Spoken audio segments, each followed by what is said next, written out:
My wife might have taught kids. Yeah. I'll let you know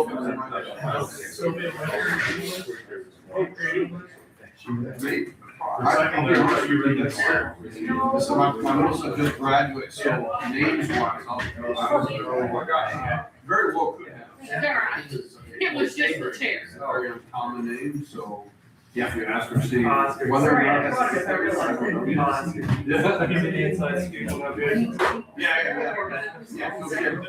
No, I usually got most of the phone calls. Okay, Sandy, you're ready? It's all on. Okay, I'm gonna go ahead and call the meeting to order. We'll start with the pledge of allegiance.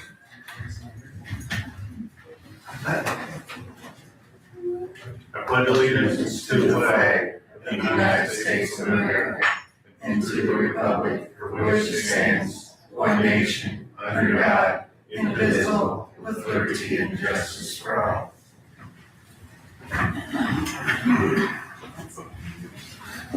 Okay.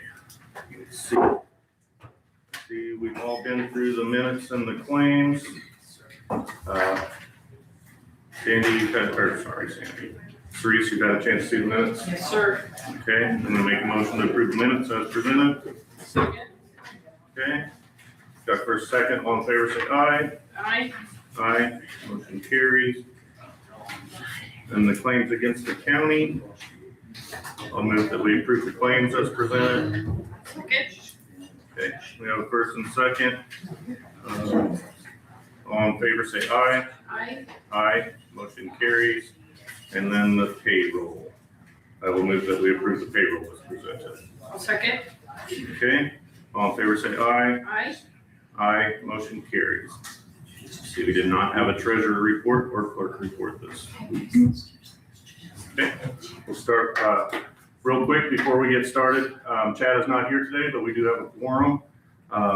State Board of Accounts entrance is at 10:30, so we will have to close the meeting promptly before 10:30 so that Sandy can get to the entrance. I will try to get through our agenda items quickly so that we have plenty of time for everybody at the end. So, all right, we'll start with our highway reports.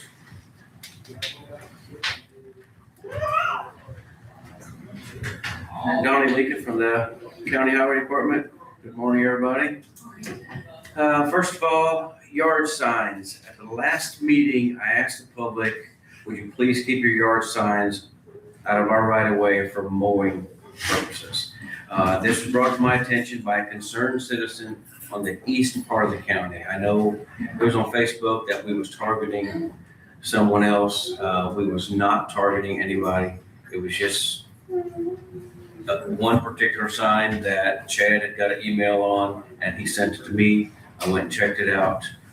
It was a business is what it was, but and then also I had checked with the mower guys and they said, yeah, it'd be nice if they would be out. That way they wouldn't have to stop mowing there or just, I mean, they hit them several times before and trash just spreads out. So we was not targeting anybody, absolutely not at all. So. I also posted that on the county website. Okay. All right, and then chip and seal paving, we had a lot of work to get done before, so we are not starting this week. We're gonna start on June 8th, next Monday. So, IAC Summer Conference, me and Levi and I will be out of town for the next 2 days. Okay. So, dirt roads not passable. Sunday of Memorial Weekend, there was 3 cars stuck on a mud road, west of Schnellville. they're constantly going through there. I don't know what we could do. I don't know if you guys have any suggestions what we could do. Is there any way we can get a hold of GPS or whoever puts that on there and take those off? I don't know. It's what there was that day, there was a wreck. Somebody hit some telephone poles or electric poles. Electric lines were on the roads, had to close the road, so needless to say, GPS took them. Is this just a road like a farmer's trying to get back to his fields or what? Yes, yeah, and it goes all the way through. It goes from Purple Heart Road over St. Anthony to Schnell Mill Road. And like I said, GPS just thinks it's a normal road and sends them through, and people don't realize it. I wish they would see the dirt and back up. I've seen when traveling before, the signs that say, your GPS is wrong, turn around. Yeah. Because I don't know if people are making, or if there's other municipalities making signs like that, I don't know that there's a way that we can get a hold of GPS. I wouldn't have a clue. I don't either. Could we put up road close signs maybe? It's not a private road, it's an actual It's an county actual road. county road. It goes, same with Cherry Street, North Cherry Street over there. It goes, Yeah, I don't know. I mean, I don't want to close the roads.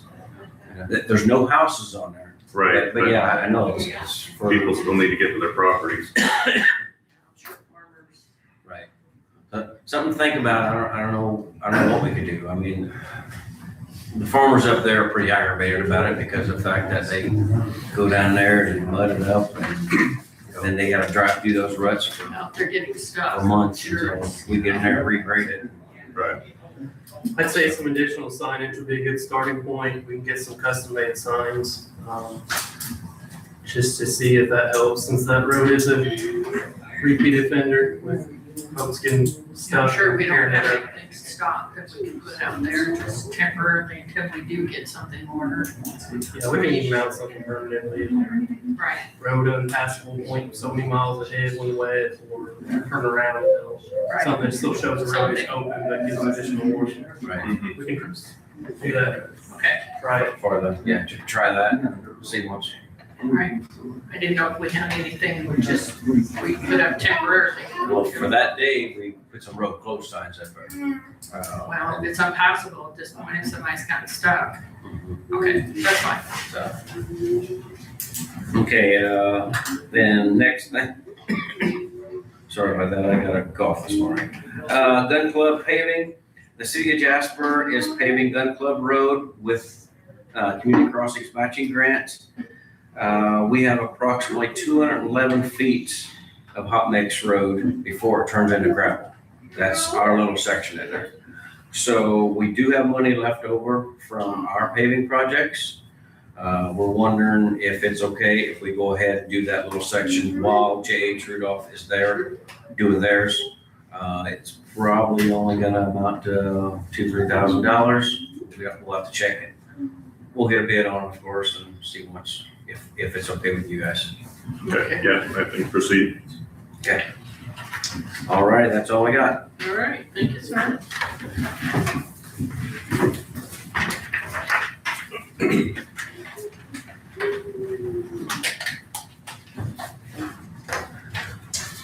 morning, commissioners. Good morning.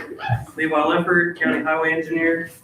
We've got several good updates. Throughout the past several weeks, we've had a lot of bridges and roads closed throughout the county, which means we're busy, but it's been quite the inconvenience for the traveling public. So good news to report that Bridge 78, located on County Road 600 West, is nearing completion. The remaining work includes asphalt approaches, guardrail installation, shoulder stone placement, and pavement markings, all of which are scheduled to be completed by the end of this week. So that bridge should be open by the end of the week, pending any unforeseen circumstances or weather-related delays. We've got two other bridges, which is Bridge 107 on St. Anthony Road North and Bridge 240 on St. Anthony Road West. These bridges have been closed for several weeks for the county's contractor CNR Construction to do a rigid deck overlay. And that work is nearing completion. They're waiting for the concrete to finish curing this week. and they will come back through with asphalt to wedge up to each side of the bridge deck to allow for a smooth transition. And CNR is also the contractor that was awarded the paving contract on St. Anthony Road North. So since they're there paving, they're gonna go ahead and pave from the Schnellville Road, pave south to the bridge, and then continue on south to do a full day's worth of paving work. I don't know exactly how far that's gonna take them, but they will pave a portion of St. Anthony Road North and come back at a later time to pave the remaining amount. So the locals may see that part of the road is paved and then it just goes a little while. I just want them to know that it will get paved all the way to St. Anthony Road at a later date. So both of those bridges are expected to be open by the end of the week. Of course, pending any unforeseen circumstances or weather-related delays. Last week, our bridge crew completed work on small structure number 16, located on Du Bois Road Northeast, about 1 mile north of Du Bois Cusco Road. This was a small bridge that needed a new deck and beams. We did go ahead and, in order to open that road up, we put in temporary stone ramp on either side of the bridge. We put some slow signs up there right now because it is a little bit of a rough transition, but just know that a paving crew is going to be coming along to put in permanent approaches for allow us to do the ride at a later date to be determined.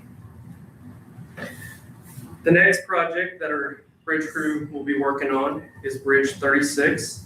This is located on Celestine Road North, 0.16 miles south of State Road 545.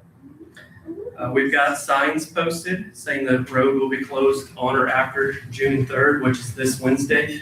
It's also been posted to the local news stations. And that work is going to consist of a bridge rehabilitation project, including replacing the existing bridge deck with a new reinforced concrete deck and steel beams. The bridge is currently posted at only a 20-ton load rating, and given its age, which is about 60 years old, and its overall condition, replacement of the bridge superstructure is necessary to maintain a safe and reliable crossing for the traveling public. The closure is expected to last approximately 5 to 6 weeks, pending any unforeseen circumstances or weather-related delays. And once completed, the bridge will improve the bridge's structural capacity, service life, and overall safety. Next item of business I have is some general updates on Crossvine Solar Project. Previously, I mentioned some of the construction entrance signs out of Crossvine. There were some signs that were missing from the construction entrances, and I requested that AES install some additional signs. There were also some existing signs that needed to have adjustment. And so Crossvine has informed me that those changes have been completed. I will verify that during my next field visit. At a previous commissioners meeting, there was a temporary reduction in speed limit that was approved to go from 45 miles per hour to 35 miles per hour. Crossvine is calling in locates this week in order to get those signs placed, and they've got all the signs and posts have arrived, so their plan is to get those installed next week. So the roads in and around Crossvine Solar will be reduced to 35 mile per hour speed limit throughout the construction of that project. I did have someone reach out to me, or at least I heard about a safety concern with the intersection of 500 West and 750 South. This is also in the Crossvine Solar area. 500 West, where it intersects 750 South, is just over a crest of a hill, and there is some limited sight distance there. And Crossvine Solar has frequently been using that intersection with their construction traffic. So traffic that is on 750 South, that's westbound, and they pop up over the hill, and you're going to run up to that 500 West intersection. I asked that Crossvine go ahead and place a trucks entering and leaving highway sign along 750 South in advance of that intersection to alert westbound motorists. So, any additional signage that we put out there to improve is a good thing, as long as we're not over-signing. But just wanted to inform the public that we are making those requests to AES to try to improve the overall safety. Last item of business I have related to the Crossvine Solar Project is the proposed road closure. At the previous commissioners meeting, I discussed a road bore/cut permit submitted by AES for the Crossvine Solar Project. My understanding is that the original permits were approved at an earlier date.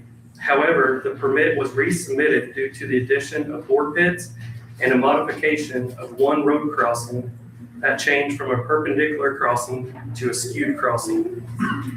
AES has proposed a temporary closure of a portion of County Road 500 West between 750 South and 900 South for approximately 2 weeks to complete this work. Following the last meeting, commissioners requested additional time and information before determining whether a 2-week closure should be permitted. So the options here is to allow a full road closure or require traffic to be maintained through the work zone using a single lane.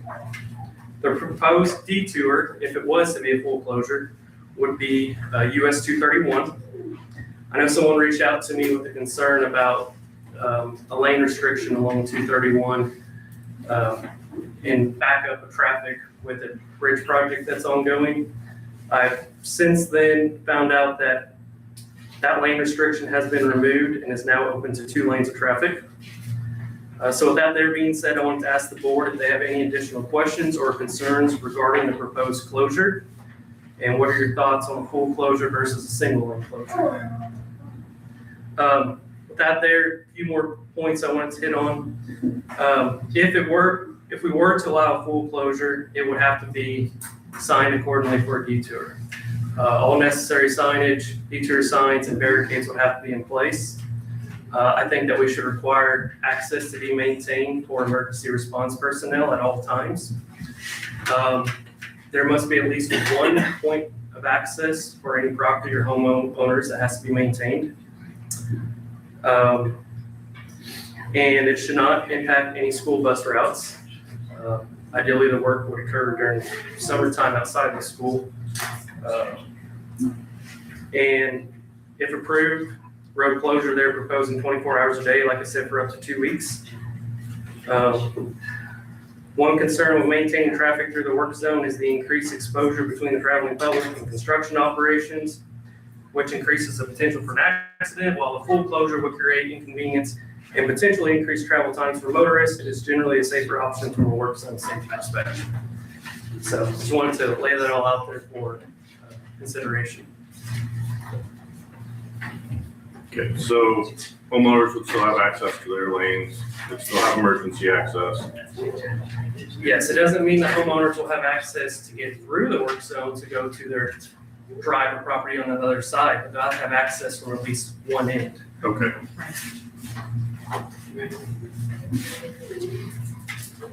I would like to see the 2-week closure so we can get it done. Can I make a comment? public From comments, perspective? public comments at the end of the meeting, thank you. This is important. This should not be discussed until we have comments from the public. You need to get all the facts. We had public comment at the last meeting. I believe safety is probably our #1 priority here. Well, there's no safety right now at that construction area. If I keep having outbursts from the crowd, I'm gonna ask people to be removed, so please. We'll get the sheriff, it probably won't come. This was discussed at our previous meeting. There are hundreds of acres right next to this lease for this project. All right, this was discussed at our previous meeting. Can we please have quiet from the gallery? This was discussed at our last meeting.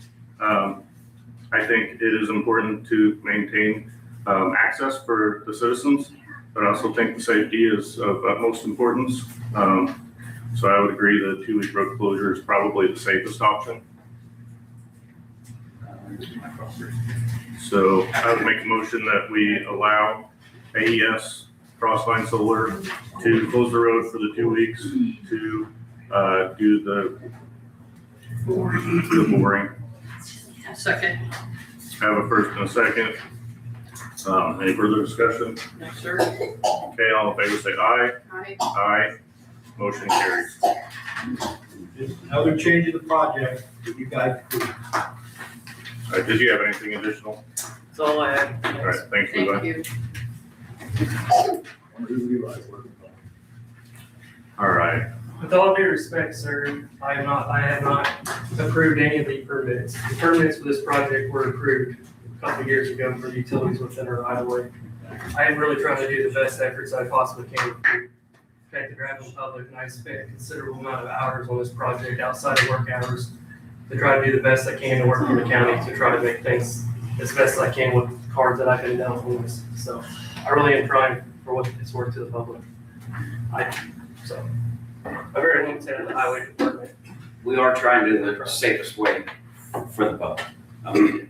Yes, I know it's gonna be a little inconvenience, but if we stay out of the way from those construction guys, we don't want anybody to get killed, anything. You know, yes, it's gonna take a couple extra minutes to get around, but for the safety of everybody. What about the safety net? Huh? What about the safety net? About people almost getting hit head on, or getting in a ditch, controlling their vehicle because somebody was driving down the middle of the road for this project. yes. And it's The very just not a least question to close roads in the future. They can, that means that AES can do whatever they want. If they can make a proposal and say, hey, I want to close this road. So give them anything they want. And so far. All right, let's go ahead and move ahead with tourism. Whitney, are you ready? Thank you.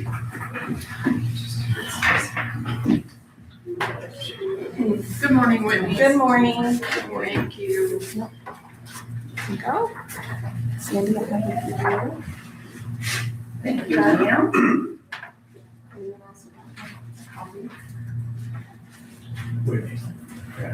Of course. So I'm here today because House Bill 1210 now requires all city, each city to have an appointment with the county commissioner, or I'm sorry, the Visit Du Bois County Tourism Commission, I meant to say. So with that, I have this sheet prepared here. There's the local ordinance review, as well as what it means with Indiana Tourism Association, kind of has some different things in there. So the biggest change would be, right now we have a 7-person commission, 3 appointed by the commissioners, 1 from the county council, and 3 from the city of Jasper. So we have a 7-person board. The city of Jasper, within the uniform code specifications, so that's in the next couple of pages. And I wasn't sure if you guys had a chance to review this in advance. So they do have a certain requirement based on population. So the population of Jasper is roughly 17,000. The population of Du Bois County, 44,000, which is 38%. So 38% of 7 people is at 2.7, which you need to round to the nearest whole number. So they have to maintain those 3 appointments based on population size. So the recommendation, and I'm willing to hear your thoughts on this. There was a secondary note. I did ask Carrie Lampert with Indiana Tourism Association with looking at our local ordinance and what the uniform code. They did remove the language based on party affiliations. So if I didn't know if we would want to keep party affiliations within the local or not, that has that party affiliation. It's not really a question that I'm not sure if it's even been a part of the appointments or not. So I didn't know if we want to remove it at this time. So with that, on the final page here, I have highlighted recommended changes. And it would be to have 2 members for the Board of Commissioners, 1 member from the County Council, 3 members from the City of Jasper, and 1 member from the City of Huntingburg, getting that all city requirement. And then I did have that question on part B of the party affiliations. I'm okay with whatever you guys decide there, but they did remove that requirement in uniform code because they wanted the best person and they didn't think party affiliations at a local level really was a necessary component. I'm okay with whatever you decide there, but I just wanted to bring that attention to the county commissioners. And that's something that we do not have to change at this time either, but I just wanted to bring that forward. I did have a conversation with Mayor Neil Elkins with the city of Huntingburg. The person on our board right now is Rachel Steckler from Huntingburg. She's a part of a lot of different committees. She's very involved with the community. She used to work, obviously, with the city of Huntingburg. She's very, she understands all the different projects in place. He would be happy to transfer that appointment as his appointment. It is a DuBois County Council appointment that she is under. So it would be, if It's not a council person. she's appointed by the DuBois County Council. Right. So she's not a commissioner appointment. Mhm. So if that's something that we would want to do, if the county council would be willing to take one of your appointments over, we can still maintain our same board. And I know the city, then it's the same individuals, and Mayor Neil Elkins would be happy to do that, he said. He said if this is a successful board and things are working well, he holds Rachel Steckler in high regard.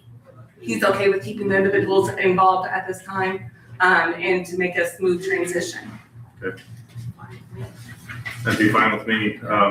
Mike, do you want to weigh in on this one? Yeah, I think that would be fine. I thought maybe we could set aside here for, until the next one of the terms expired. Right. But no, that's fine if we want to just transfer one. I haven't thought of who, and maybe you can make that decision Okay, on who you want to transfer to the council at this point. okay, We would still, if they would want to get off or something at that point, we could renew it right, or either get someone else. okay, I think my opinion on party association is I think we should not have party associations. okay.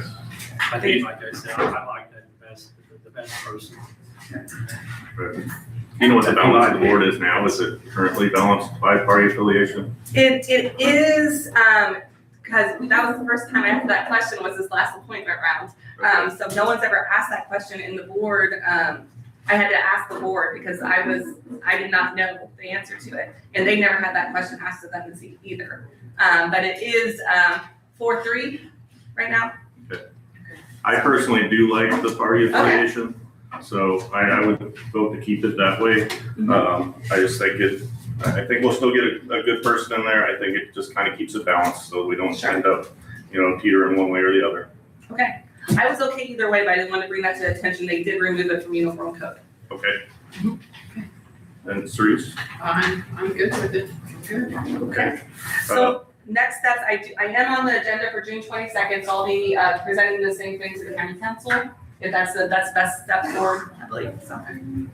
Do we have to have a new ordinance, Greg? We would amend the existing ordinance, be effective July the 1st. And my opinion would be that after that is made, that the respective county entities reaffirm or reappoint or reassign, so to speak, who their appointments are, so that it's clear for our records, as well as the tourism commission's records. Okay, so we would not need a motion here today. We would need to wait until that. You can tell me to work on drafting a revised ordinance, and I can do that, and we can have that presented at our next meeting. Sorry. So would that be their ordinance or both people's ordinance? Both. It would be the county's ordinance because it's a county tourism. It would be the board.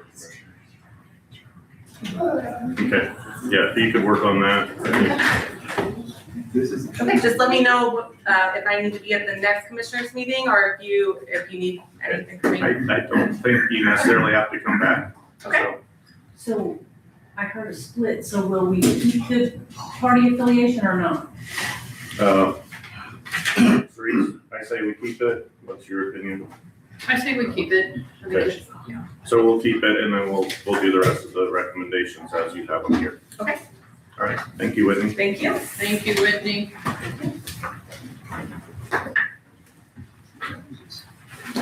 Okay, we are ahead of schedule.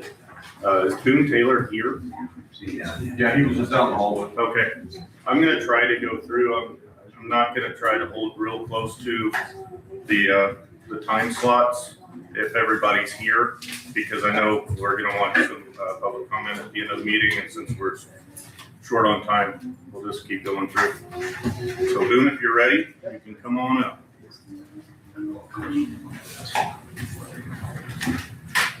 Just here to give an update on Operation Mind, Body, and Soul, the DuBois County Opioid Settlement Program Update Community Impact Report.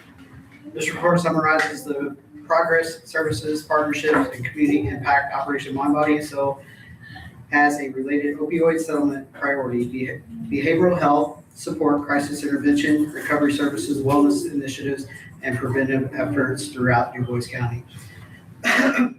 Peer support and recovery services. Operation Mind, Body, and Soul has established ongoing peer support opportunities that provide veterans, first responders with a safe environment to discuss mental health challenges, PTSD, substance use concerns, life stressors, and recovery goals.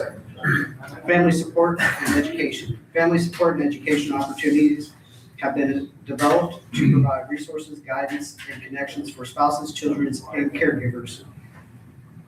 We also have a mobile crisis intervention team development. Operation Mind, Body, and Soul continues to develop the Veterans Mobile Crisis Intervention Team, including a specialized training of crisis response, de-escalation, suicide prevention, trauma-informed care, and community-based crisis stabilization.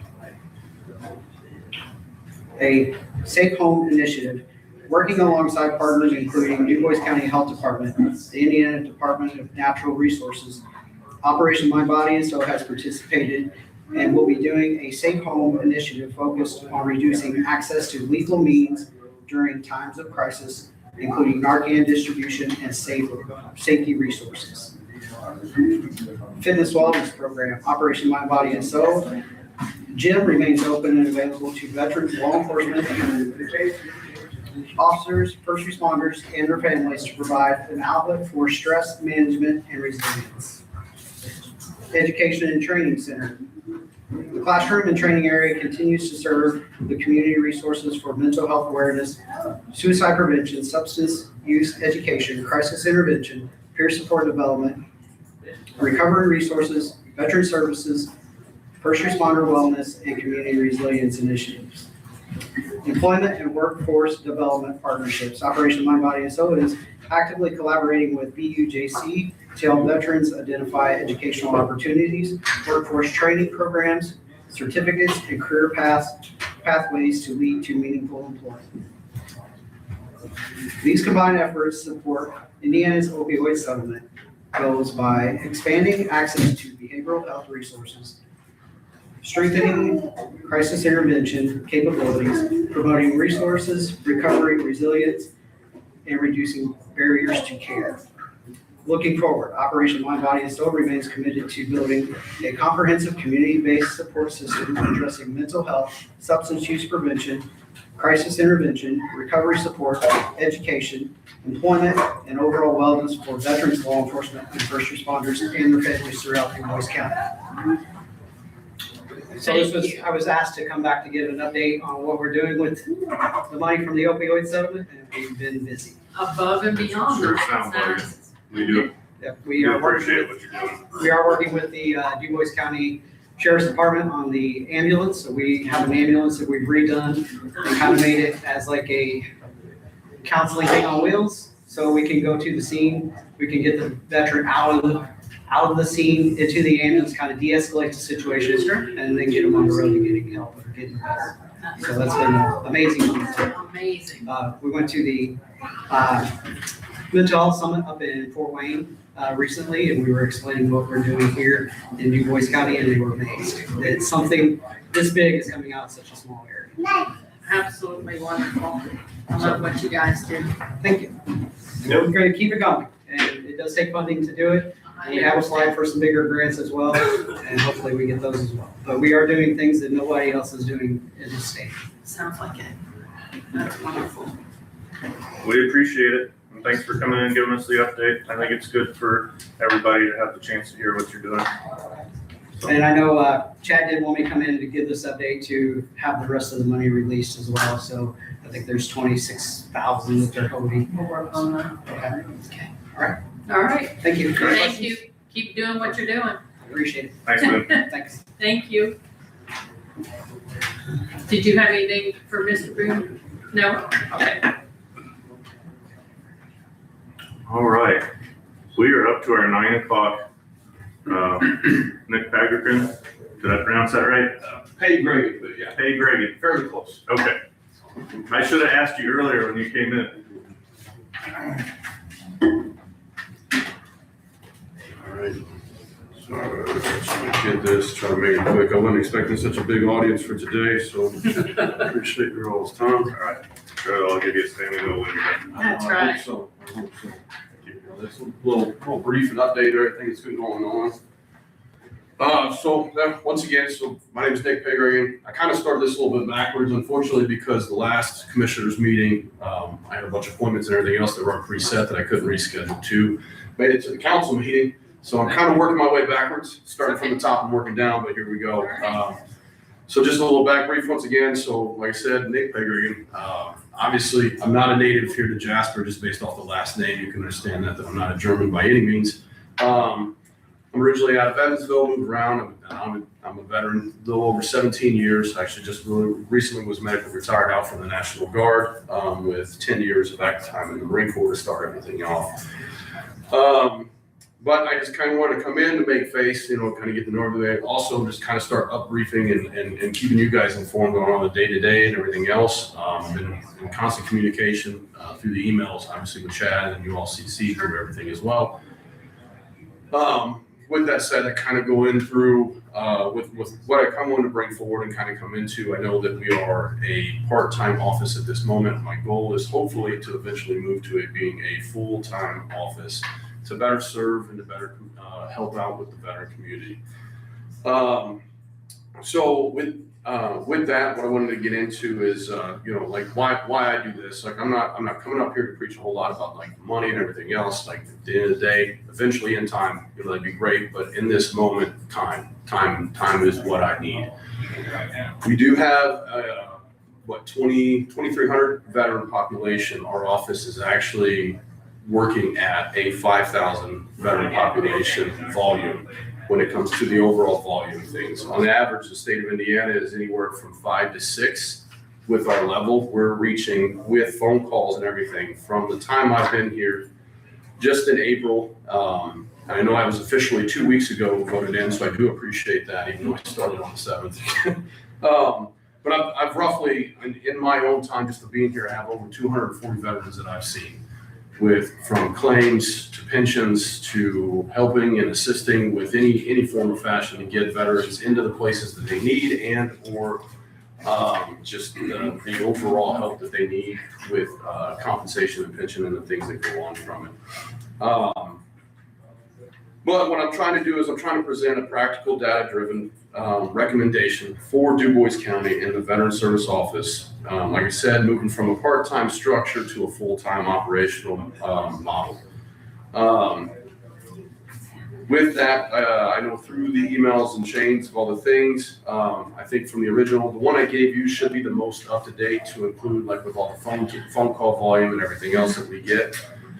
On the original, we were probably anywhere from like the 8 to 10 marker from the original side, but I included it in the phone calls as well because that's also time that we're putting into with helping out because not everything can just be in person. So with that, we're on average with 10 to 11 contacts a day, and that's just in a 4-day work week. Like I said, with all these things aren't quick interactions. They're going from claim development, evidence gathering, VA follow-up, and ongoing case management. Even with the phone calls, we represent about 18 to 20% of the additional workload. So what we have right now is a full-time workload being managed by a part-time structure. And that creates, real gaps with what we're trying to do. The reason why, so with not having us available on Mondays, which, generally when I come in on my Tuesday is, we already have probably anywhere from 10 to 20 phone calls awaiting. just from that 1 day gap in between. Sure. So what I'm kind of proposing into is that with trying to get a full-time staff, obviously between myself and the administrative assistant, Maria, which could be here because she actually works at another job on top of. So, but moving it from where it's a Monday through Friday, 8 to 4, to where we can give 40 actual facing hours to the public. One full-time veteran service officer, myself, and then one full-time administrative assistant. The optional we also discussed was having where 1 day would be either, a later day, so that way we can access those that are the 9 to 5ers. We can at least get a little bit of time that actually represents so that we can hit all the clientele timelines that we can. With doing that, that also so that'll add at least an additional 12 hours of public access, consistent weekly coverage, and no service interruptions during the day with we're staggering out the lunches and everything that we do. Why this matters. So this is not about increasing demand. It's about keeping up with the demand that already exists. Moving to a full-time allows us to process claims faster, improve follow-up and case management, provide better access for veterans who work during the day, and create a more stable and sustainable office structure.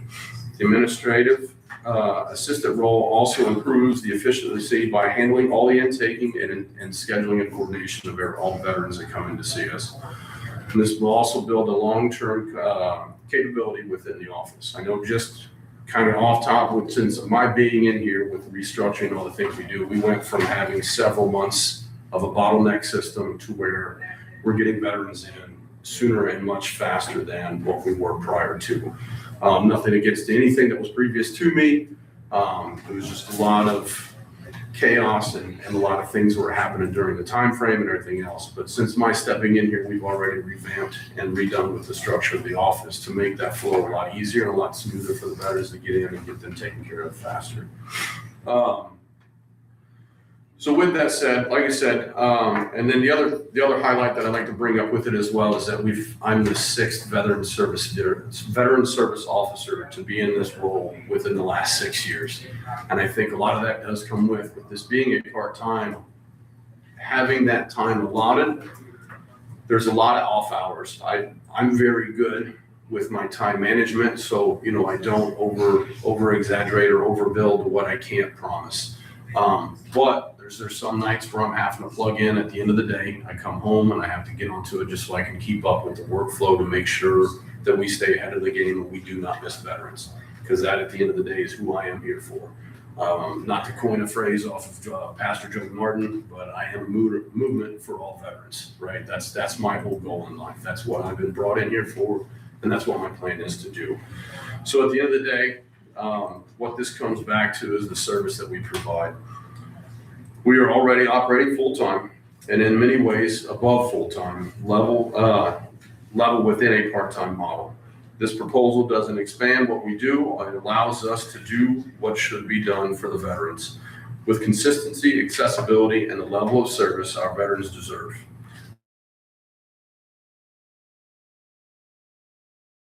Through a little bit, we try to keep it as close as possible with hitting all the narratives of everything I need to hit. But I do appreciate your guys' time, and it is a pleasure to be here, and I appreciate you guys letting me do what I do. So, well, we appreciate having you, and hopefully we have you for a good long time, and you're able to take care of a lot of veterans in your time here. That is the plan. That is the plan. So I know this has been kind of a discussion point for a few years as far as going to the full-time VSO. So yes, I think this is one I'd really like Chad to be here to. Yeah, no, 100%. Yeah, I know. Unfortunately, we had presented this with us with this, and yeah, I think maybe at budget time this coming year it'd be something we discuss. Yeah, no, I just like I said, just wanted to plant the seed a little bit. That way we can kind of get it directed. This is where I'm trying to get it to, where I'm trying to go. Like I said, I know the narrative is always about speaking of the dollar sign, which is always great when it brings in the community and everything else. My concern is with the veterans and the time. And like I said, with me being a prior veteran as well, I've known the system, I've fought the system on my own end, I'm doing with everything else. So I have the background, I have the means, I just need that time. That's all I'm asking for. So I appreciate it. Thank you very much. Thank you for what you do. Thank you. Appreciate that. Okay. Sorry, 9:15 is the health insurance pharmacy update, and I don't believe Max is here yet. I think he's in Marky's office. Is he? They're working on something. Okay. I think he's in Marky's office now. I can just check. Do you want to see if they're ready? We'll go ahead and get them through, and if not, let's see, the community corrections, if somebody can come for that, or is that something we have? I think. Okay.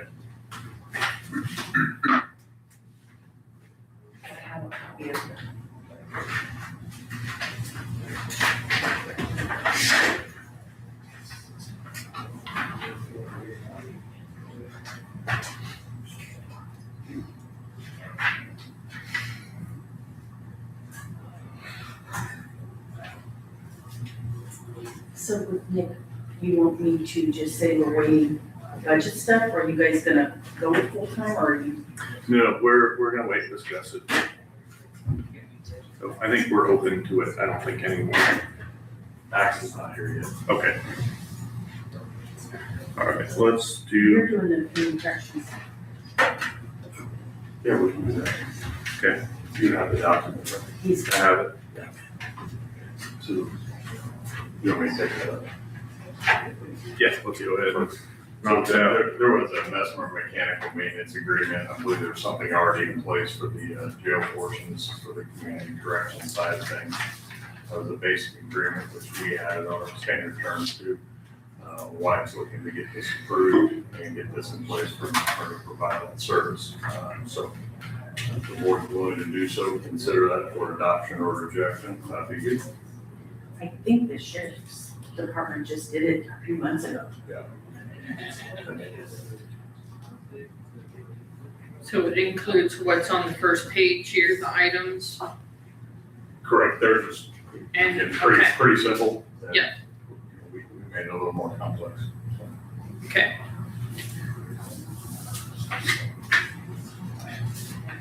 Okay.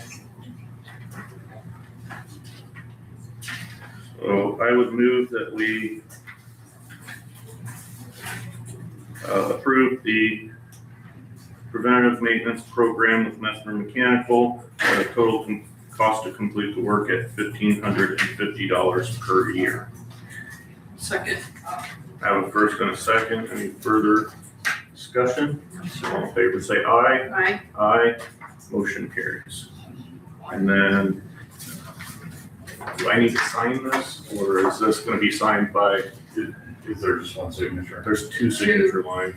That's I gonna be for think on the Chad and previous Sandy. one, Okay, Chad signed an eye test. Right, okay. so he can sign that when he We'll returns. just wait for him. Yeah. Sorry, Sandy. Or does somebody from Messmer's need to sign it as well? We'll get it to them and they can, they just spend our section of it. I'll just do Okay. Let's see, so we're waiting on Max. Let's see, Buzz is not here. Porter, and so we could open up to some public comment here for a moment while we have a little extra time. Is Corinne here?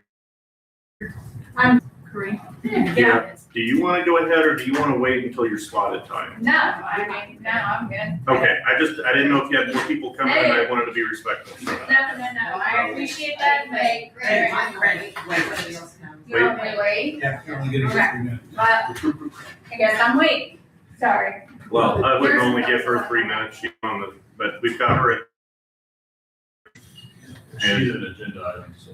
Yeah, and if we get done early, she'll have a little extra time, so, so some public comment, I'll get my phone ready, let me pre-warn you that when my alarm goes off, it's obnoxious. I don't know how to make it go quieter.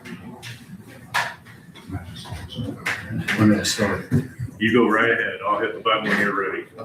David Ring, County Commissioners. The county highway guy brought up the mud roads, and I deal with that constantly. From 900 to 400, there's an intersection from the airport in. There's a sign on the bridge that has nothing, doesn't stop people. Pavement stops here. I mean, it's obvious right here. Right. But coming from the other way, it's blacktop, rock, and then mud. So people get in there and they get caught up. Last week, I had a FedEx truck sitting on the bridge, I drove past and I thought, oh, you trouble, buddy. I stopped, backed up. He wanted to go to Farbest, which see is 400 continues, but it doesn't go through there. Is there any way, just spread a little rock on those roads so they don't make ruts? They get in our field, spin around, you know? I mean, the dirt roads. And then we also have to deal with Cherry Street here in Huntsburg. Is there any way you just put some little rock on there? Because we dug our ditch purposely and the right of way. We had a county surveyor come out and told us to do that.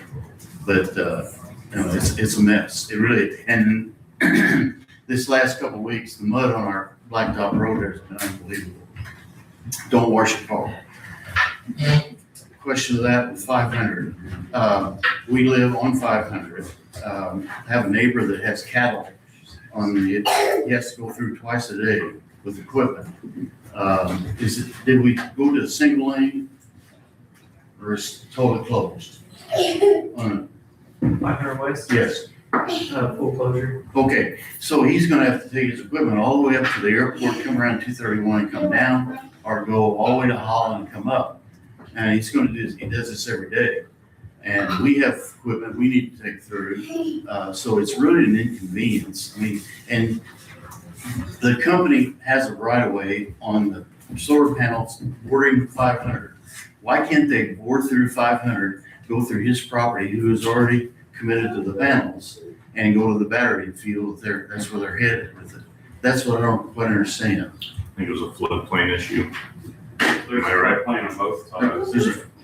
But I mean, it's, okay, but anyway, I think that could be done. And they had the boring permits. So, I mean, the big question was the road closure. And, you know, we close roads for bridge repairs all the time. Yeah, but this is a private company, you know. Right, And- I understand. Yeah, but it's really, really gonna be an inconvenience for a couple of us. Between the two of us, and this is selfish, we pay a lot of property taxes, but everybody does. But I think it could be changed other than just closing that road. And you can't, if it would be one lane, we couldn't get our equipment through anyway, how we're working. I mean, it'd be narrow. Dirt, back to the dirt roads. Buy a little rock.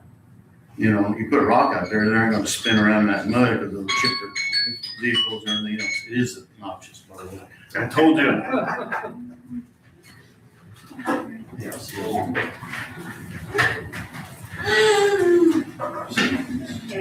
I could not figure out how to do that. Volume. Okay, anyone else? Are you gonna have more comment at the end? Oh, yeah, I'll still have it at the end. We got extra time right now. I thought, since we have to cut out no later than 10:30, I'm gonna try to give you guys as much time as possible. Talking about the 500 West thing again, you know. If you would just introduce Jason Hiley, Cass Township resident. You know, allowing the private company to work in the right of way is basically what is causing this dangerous situation. You know, like we said, there is room on the other side of the road for them. It's all within the floodplain. It doesn't matter what side of the road they're on, so I don't see where that's an issue. There's actually 3 utilities on the side of the road they're going to be on. My understanding is they're putting 3 electric lines in that same region. So that's why it's a dangerous situation, because there's no room there to build what they need to build. You know, and by allowing it on that side, we're also taking money away from the property owner on the other side, because he would have to get paid to put it on his property, which is probably why they want to be in the right of way in the first place, because that's 2,000 feet of line that they don't have to pay for now. So I don't know, I would ask that if you can't reconsider the permit, which I think would be good, at least ask them if they can move it to the other side, because it affects a lot of these farmers around here to get through there. It affects a lot of people. That's a pretty main thoroughfare on that in that part of the county. So that's my 2 cents. Thanks, Jason.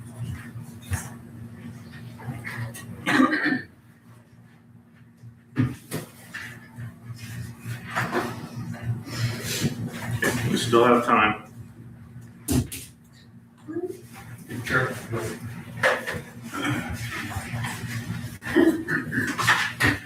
Dave, At the last commissioners meeting, Mr. Lester mentioned that, there we go.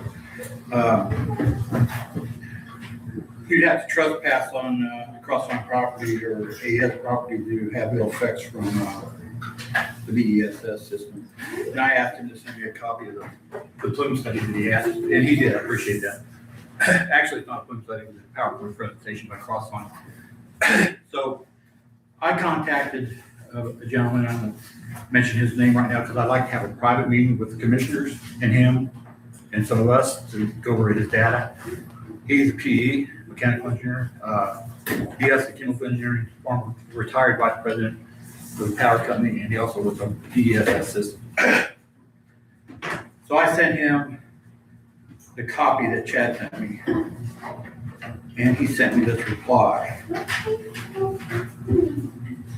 Let me read it to you. I read the presentation, it's quite interesting. The target audience is the fire department with the objective of informing firefighting tactics.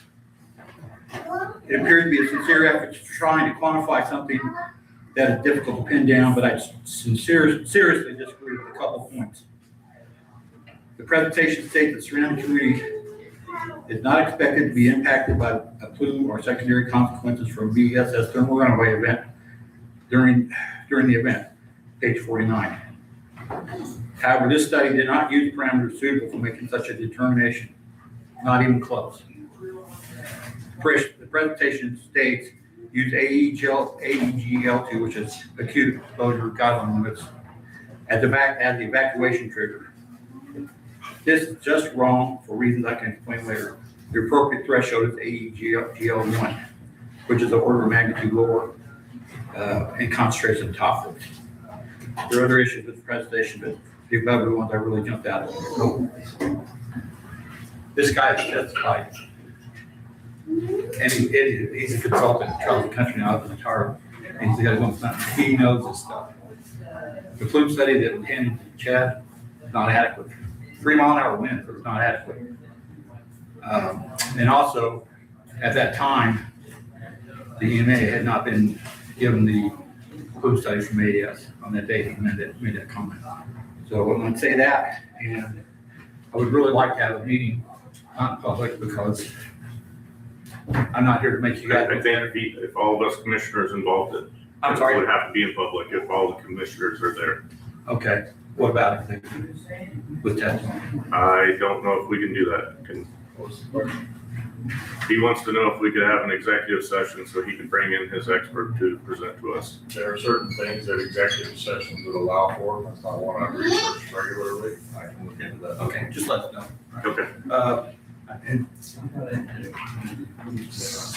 a lot, I think you guys can see now that the decision to allow this crossline project is adversely affected not only people living around it, it's affected employees of the county, it's going to affect the whole county if you go ahead and approve the Duck project too, the phase 2.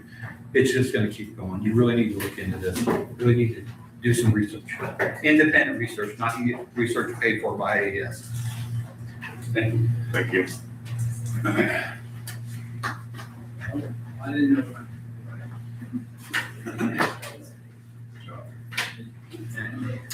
Still don't see Max, so if anyone else wants to come now, instead of waiting for the end of the meeting. I'm gonna address, sorry, excuse me, thank you. Corinne Morgan, I am gonna address just what Dave was kind of touching on, about the wind and things like that. And the last time I was here before you, I talked to you about the latitude which we were at. We're at a 38-degree latitude, great latitude for solar panels, but our climate is absolutely terrible for the best system. And it's terrible because it's a humid subtropical climate. And what that means is, like, you know, the humidity here is absolutely horrific. And that on metal, when you go from a cool day to, the humidity, it's just, It's gonna create a lot of corrosion on a lot of metal, on a lot of wires, which these batteries are gonna be stored in.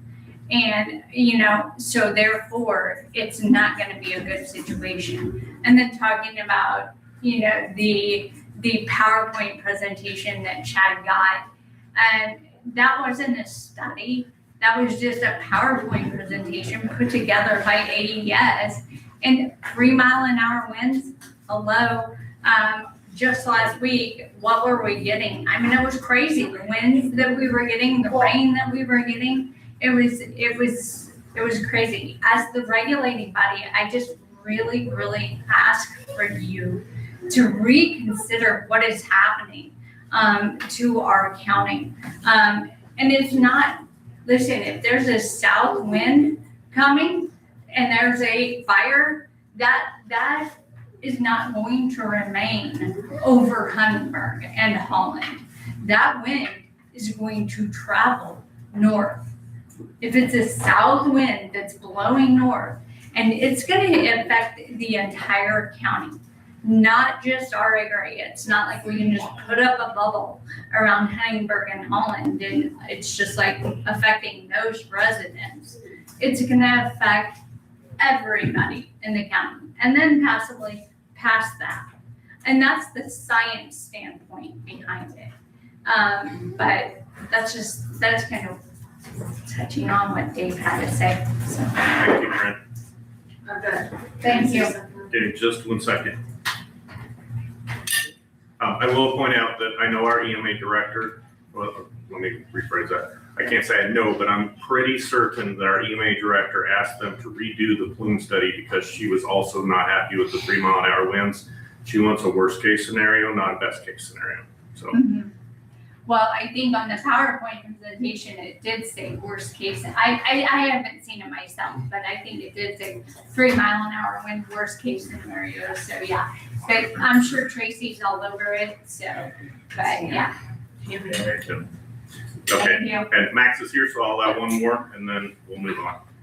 My name is Sheila Wendholt. I go to Huntingburg meetings. Whenever they have an issue that's important, before they make a vote, they let the people speak.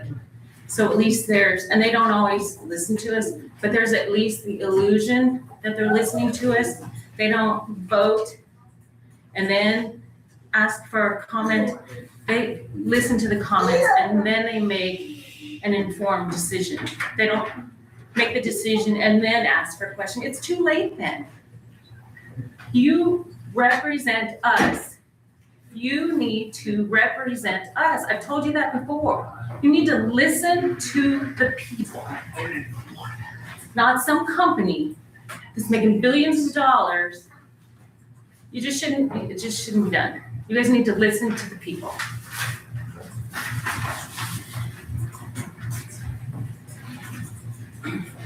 Okay, thank you. I will point out, again, this subject came up at our last meeting. All of our phone numbers are published on our website. Everyone is welcome to call us. We had a public comment period at the end of our last meeting. Everyone's had an opportunity to contact us at this point, so. Nick, I did call you and I haven't got a call back yet. I'm sorry. I've emailed several times and I've never got an email back. All right, Max, are you ready to go? Yeah. Okay.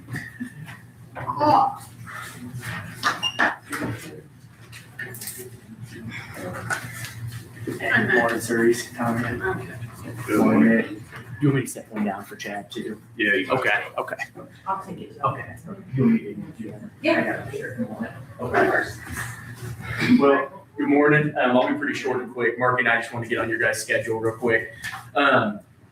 Just wanted to update you. Obviously, the pharmacy, we're going through that PBM RFP right now. Do have everything completed. All the companies have submitted that. So we are reviewing it. Our clinical and pharmacy team is reviewing that. We'll get with Marky and start getting those scheduled, some demos. But what we want to talk about is kind of a newer program that we're seeing out there in the marketplace. And this is one thing I want to reiterate. This is not to replace anything you guys are doing. This would just kind of be a bolt-on in addition.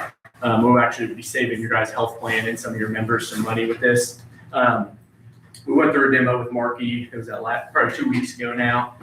So this company is called Quantify. What they do is they go after J codes, meaning infusions that are hitting your plan. And infusions are anything, autoimmune disease, some cancers, anything where usually this has to do with people going to the hospital, getting it done at a facility, people that need these infusions. So with Quantify, we've been vetting them out and using them in a lot of our clients around the country.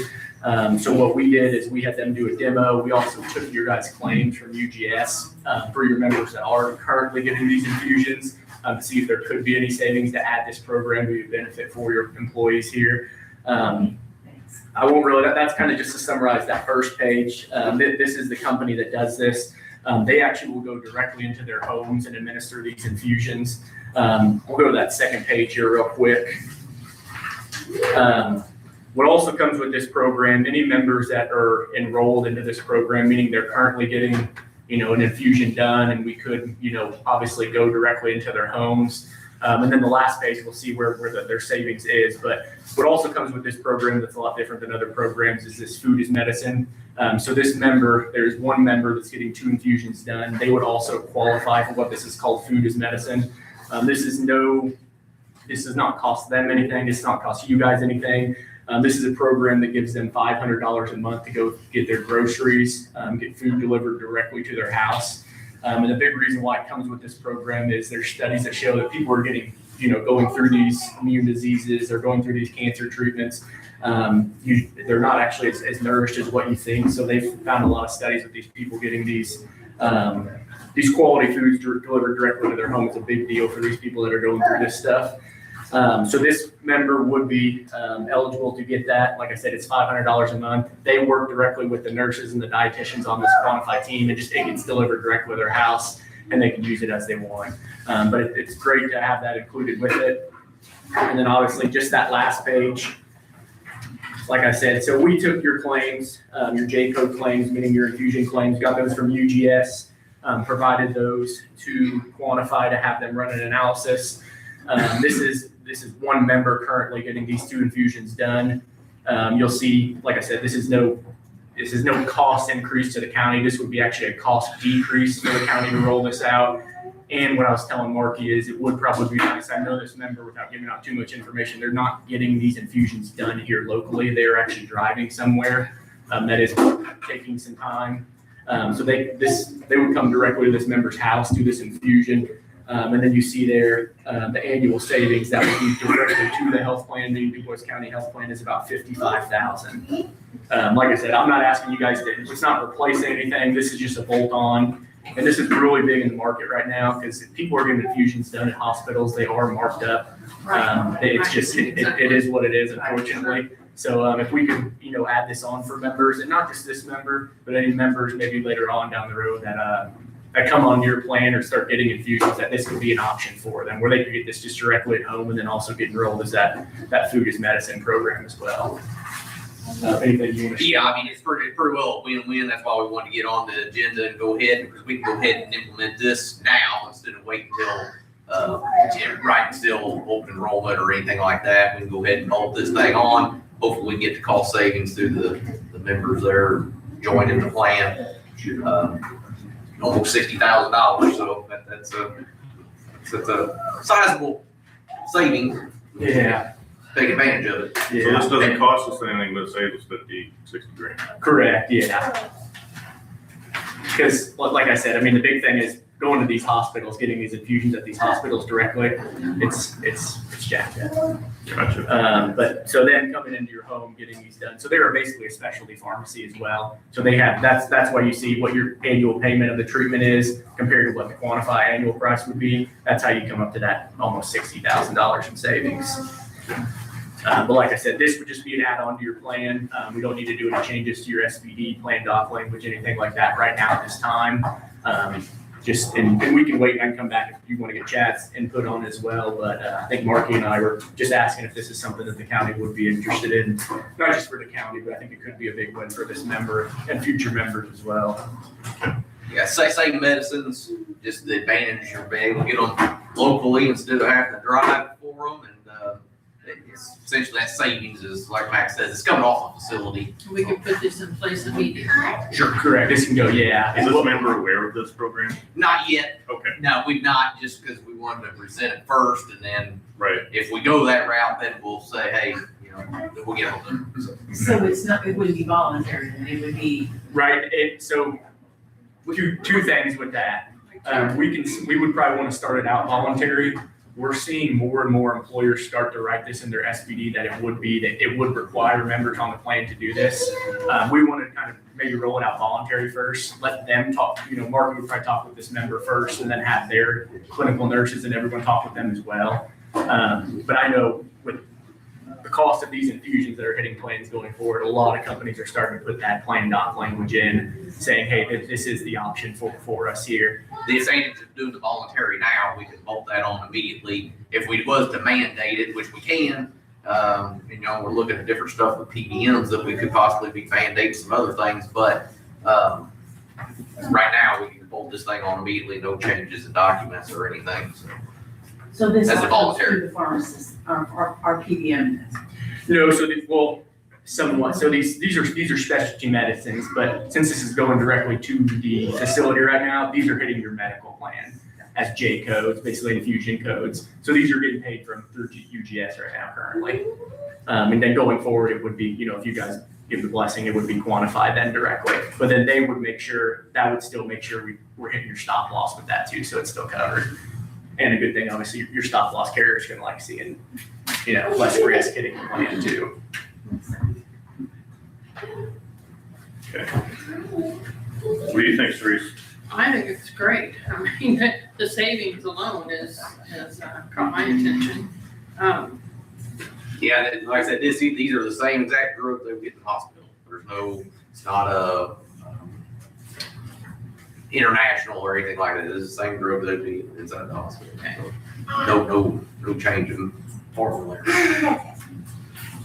I like the idea we don't have to wait till open enrollment, that we can do this immediately. And like I said, I think it's going to be a big benefit to that member too, not having to drive, and then also that $500 a month in allowance for food. I mean, that adds up. That's pretty big. Yeah. Right.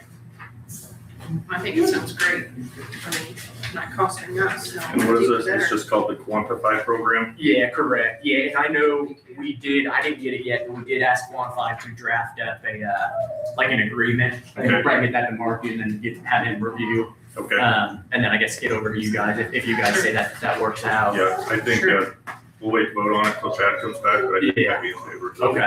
No, that sounds good. Yeah, just want to get in front of you guys. Yeah. Perfect. Appreciate it. All right. Short and sweet for you. All right, thank you. Thank you. Yeah.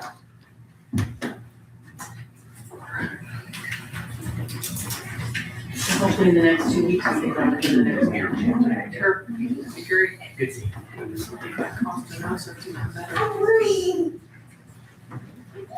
That person probably has to. So the agreement was already ready, and it would be nice to do it today, but we need to get the agreement done first. Provide them to each other. Is Gary here? Gary? Mr. Saul, you ready? Are you ready? Yes, sir. Sorry, I called you Mr. Saul, you're not used to hearing Call me that. Good morning. Good morning. Gary Saul, Weights and Measures. I'm here requesting, you want a copy, Sandy, you want a copy of this?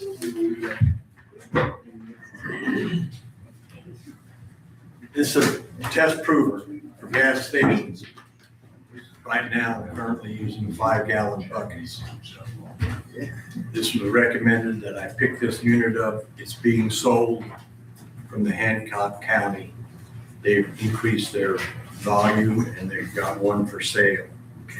That unit is $8,300.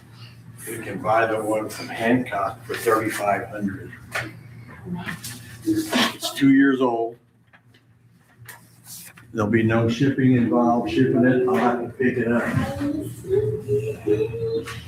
The advantages of, it's just gonna save a lot of time doing fueling stations. Okay.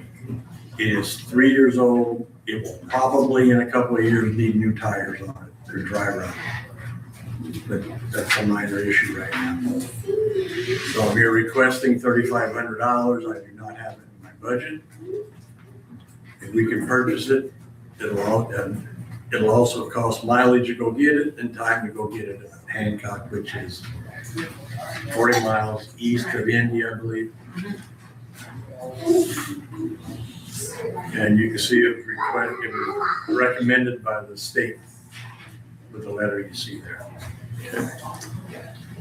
I see. Go. You gotta be in favor of it. Sandy, can you tell me how we would go about paying for this? You could approve the purchase pending money being appropriated by the county council. I got to present it to the council again, right? Well, we probably, yeah, it'd be good if we could possibly have a phone vote or an email vote to at least to get it going, because somebody's probably gonna buy it. We can. Are you the only one that's looking at it, or is this like open to a bunch and? It was open to the entire state. Okay. I called the guy, he said, I'm gonna hold it till you get approval. Okay. So, do I have to know today? I'm gonna say no. I don't think that. So, I don't you know, think- our next meeting is coming. Then it's just, we just gotta wait. Okay, so, Do it the right way, there's no reason to rush it. okay. And Sandy, do I need to put a dollar value on it from our end, or just? I think he knows the dollars, so, Well, he knows the dollar, but it's plus time and mileage, so I didn't know. I mean, he's. I have time and Yeah, I mileage in guess my that budget. part doesn't. I mean, it's gonna We do be, it on our time and on our, it's not mileage. yeah, I'm okay there, but I just want you to know it's gonna. Okay, yeah, I would move that we allow the purchase of the portable fuel dispenser calibration cart from Hancock County for a price of $3,500. Second. Pending council approval. I'll second. Okay, I have a first and second, any further discussion? All in favor say aye. Aye. Aye, motion carries. Thank you. Thank You need you. these back. One of these. Okay, Facebook recorder. I tried to get him here earlier, so he can't take your anything before. Okay, so we got 30 minutes. I do want to take a short break, then we'll come back and we can do some more public comment. Kern still has his. Yeah, she's the last one on the agenda. We wanted to make sure she kind of had an open-ended time slot. Yeah. All right, so we'll just take a few minutes break. Okay.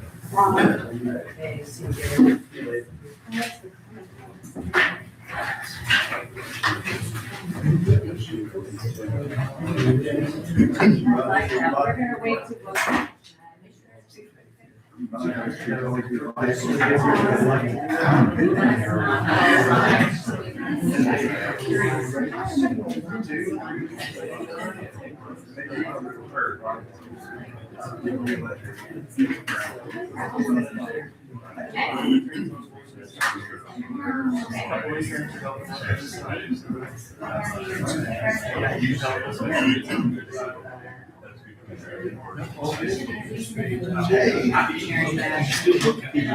That's good.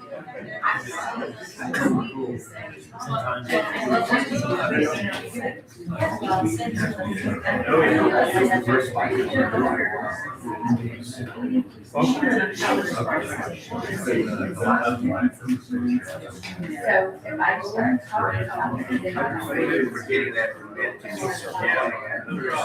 I tried to, if I'm in the area, it's fine.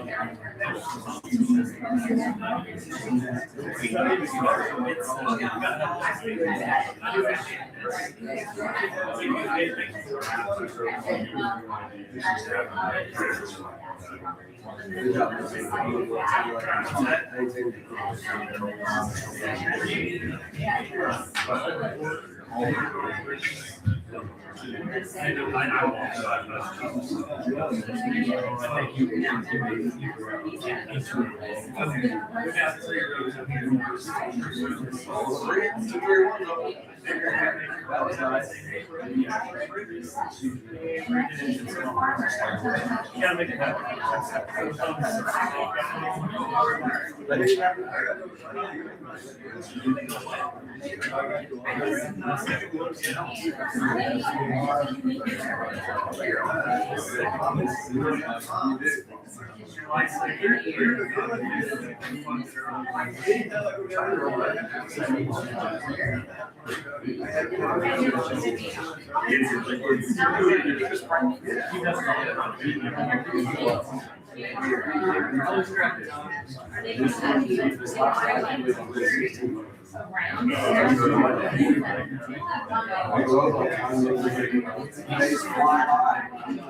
you're busy,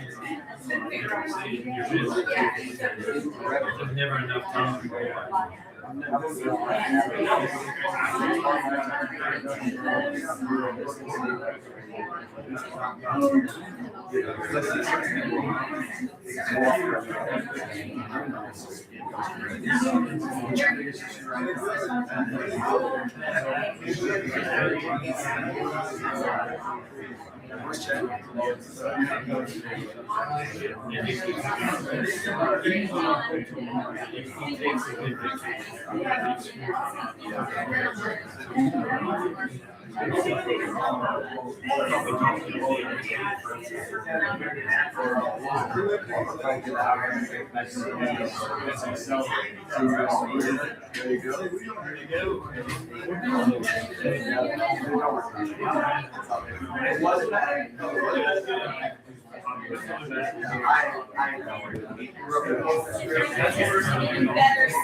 I'd go for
I think that's the most fair way to do it.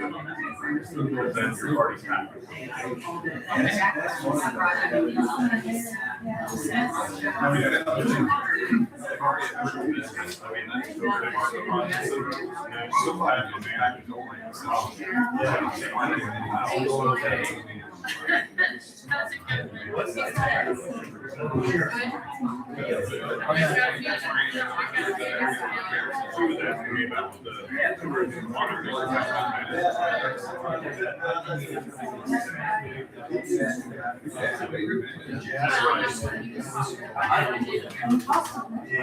Well, that's just the balance. The last thing I want.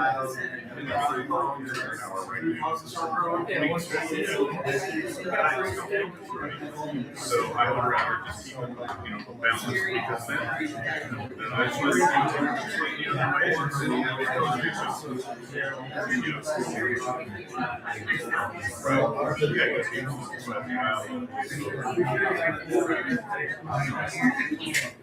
just want to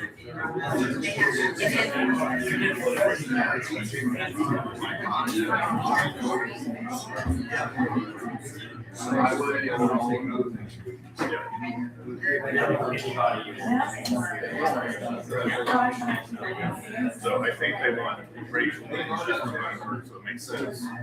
But that means you lose a line and you gotta pay for that. So it just complicates it a little bit.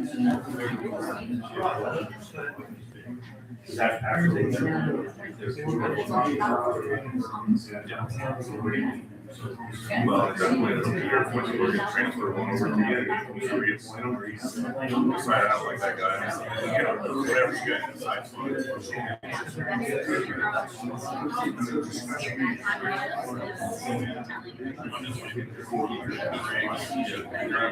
It's hard to find good people.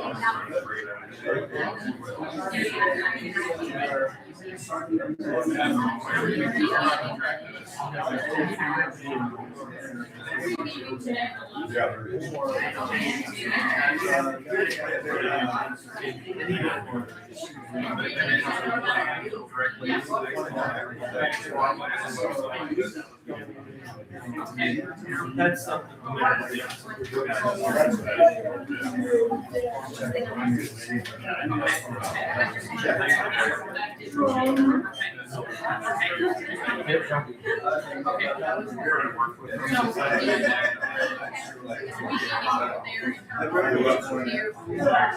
This used to be open to the Once they start that.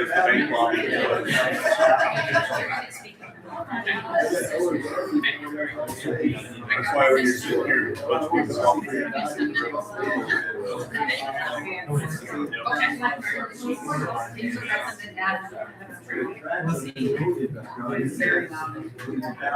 That's not driving nuts. Get ready to drive nuts.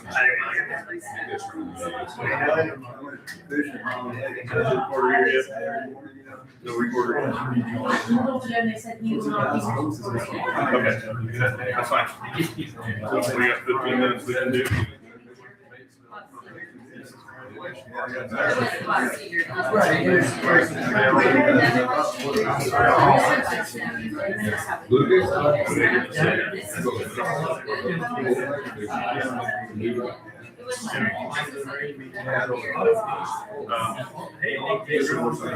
could let you go, and then just give her a little extra time, that way we can keep everything moving.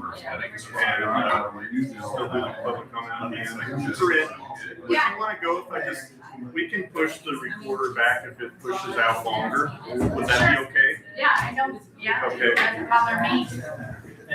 I don't, What you got? okay, so, alright. So this is just packets that I together for both of you. Sorry, No. but it's just some things that, living right there on the road. This is just stuff that I have seen, this stuff that I have any, you know, trespassing on speeding, like, this one was sitting out watching, and there were trucks, and they were going by, and it was crazy, you know, but it's so with that, I put that for you there. And then I also have pictures of the property damage that was done to my mom and dad's, driveway and yard. So you can look for it, you know, I mean. I think you guys can file a claim on this, and your insurance company might help you. I'm not, don't quote me on that one, but, I know we've had, issues like out at our farm where somebody had run off the road and ran some trees over, and their insurance reimbursed for that, and they probably should if they're doing this damage, so. Yeah, I think, because the sheriff's department finally did show up, and stuff like that, and they took my dad's information, and they got information from the company and things like that, but, you know, so. Corinne? Yes. I can't hardly hear you, so I don't. Oh, I'm sorry. I'm so. But, I mean, I just wanna make sure I'm reporting it accurately. Oh, yes. So can you kind of, so everybody can hear? Yes. You know what, I'll just go back there and I'll just speak up. How about that? That would help. Okay, I mean, I'm sorry. No, you're fine. My apologies. I'm glad you brought it up to us, so. Yeah, no, I wanted you to have it. So anyway, but, I was talking to them, and the reason that I'm here today is, for a number of reasons, but the biggest, first and foremost, was the property damage that was done to my parents' driveway and yard.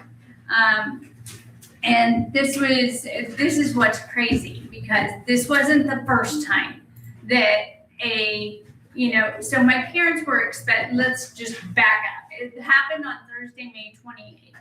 And my parents were expecting a visitor, an insurance guy. Actually, they had hail damage during the hailstorm.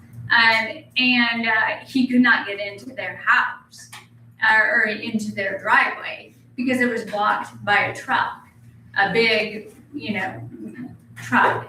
And anyway, so he actually had to come to our house because we're neighbors. We live right next to each other. He had to come to our house and park, and my dad had to come pick him up on the golf cart and take him back. And eventually a wrecker was called, and they had to, tow the truck out of my mom and dad's driveway. And they had traffic stopped. And here's the crazy thing. Traffic wasn't stopped on the right side of the road. My mom and dad live at the bottom of a hill. Their driveway is at the bottom of a hill. And they had traffic stopped over on the other side of the road so that wrecker could get in and get that out. But there was no law enforcement there yet. And so my dad was out there directing traffic and stopping traffic at the top of the hill. Finally, law enforcement did show up, and Cody Bird from the Huntingburg City Police, he was the first one there, and then he took my dad's position at the top of the hill. And then the sheriff's department showed up, and they were then at the bottom of the hill. But it was just a fiasco. It was a big mess. But that was the second time within about a month and a half that this has happened. The first time, my mom was actually coming home from work, or something, I don't even remember what it was, but she couldn't get in her driveway. And she pulled in just a tad bit, to get off the road. And she went and talked to the driver, and the driver's like, yeah, I'm sorry, I just pulled in here and I thought this is where I was supposed to go. And he was stuck. But it was dry, it was relatively dry then compared to last week. And she's, she's like, oh, I felt sorry for him because it was his first time, he said he was new. And so anyway, she said, just turn around. And so it left minimal damage, there was damage to the driveway and stuff and to the yard, but not to the extent of what I showed you in the pictures. So, but the main thing is that all of us that are here, that are living on 750 and Old 64, this project is taking place on private property. And that's their property. They can do what they want with it, and obviously they are, but our property should be off limits. If they come onto our property, that's trespassing. That's getting into our stuff. That's causing all kinds of disruptions into our daily lives and, things like that. My mom had to actually come over, she couldn't get in her drive because he was, and it took him a while to get turned around and everything else. And she had to get home. So she, again, parked in our driveway or in our, area, and then she just walked to her house. But it's just, things like this are occurring a lot and more often. And this isn't just the preliminary phase of this project. Just the preliminary phase. So I cannot imagine what it's going to be like as they get deeper into this project. And it's very frustrating. It's very disheartening to see what is happening going on. And now with 500 being closed, closing that road is not going to fix any problems. It's not going to fix the problems. And in fact, they are going to be putting wear and tear on a road that's not bonded, which means that the county is going to be responsible for fixing that road. And, at least 750 and Old 64 are bonded, where they're going to have to pay for it. But they're using all kinds of county roads that are not bonded. And then who's going to be responsible for it? The county, which in turn means taxpayers, not AES, not the subcontractors that they have out, doing all of these work, doing all of their work and things like that. It's us. It's coming out of our pocket and not AES, on those non-bonded roads. And so it's just very frustrating. It's very disheartening. Last week I was in Jasper, went to Merkley, and we took the back road over past Bush Cutters and then that county road that connects, over to just outside the Indiana State Police Post.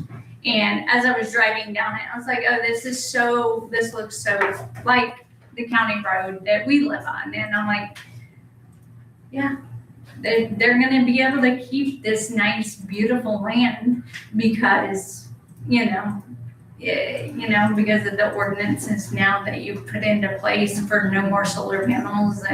But unfortunately for us, it's too late, or is it too late? I ask that you just reconsider and you do your homework. You individually, don't go through AES, don't go through Crossbank, don't go through the company. Do your homework on what you can do to stop them. What permits have they not followed? What ordinances are they not following?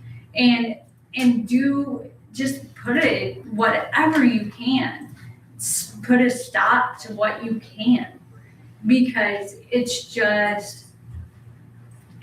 very frustrating. And the safety, these big trucks just hauling down 750, it's crazy. Every time my youngest walks out the door, he just got his driver's license not even a year ago. I'm like, be safe, love you, watch for other drivers.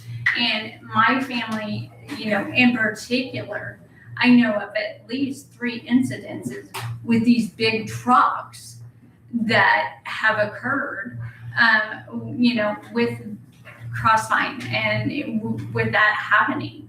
And so it's very scary. And I know other residents that have experienced the exact same thing. I know one of my friends, she went off the road and down in, just kind of down in the embankment, to get away from it. And then finally the truck, she said she watched it in her rearview mirror as the truck kept driving. And then all of a sudden the truck stopped and he turned around and came back. And the company that, this is a subcontractor, and he was just like, and she was like, well, there was damage to her car and everything else. And it was just, it's very scary for all of our residents.